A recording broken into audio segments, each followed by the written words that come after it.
if you can't sign into the Google Play Store on MuMu Player, and in most cases it can be fixed in just few minutes. First, make sure your internet connection is working properly. Open the browser inside MuMu Player and check if website load normally. If they do not, restart the emulator or your computer and try again. Next, check the date and time settings inside your Android settings. If the date or time is incorrect, Google may not allow you sign in.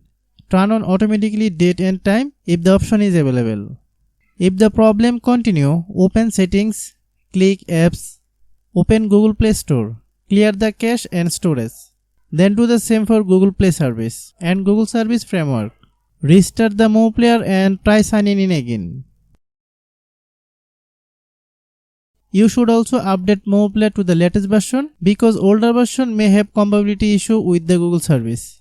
If none of these methods work, create new Android instance in MuMu Player and try to log in there. This often fixes problem caused by damaged Android system. By following this simple step, you should be able to log into the Google Play Store and start downloading your favorite apps and games without any issue. Hope you understand. I have a request, if you are new to the channel, please subscribe and stay with us. Thanks for watching.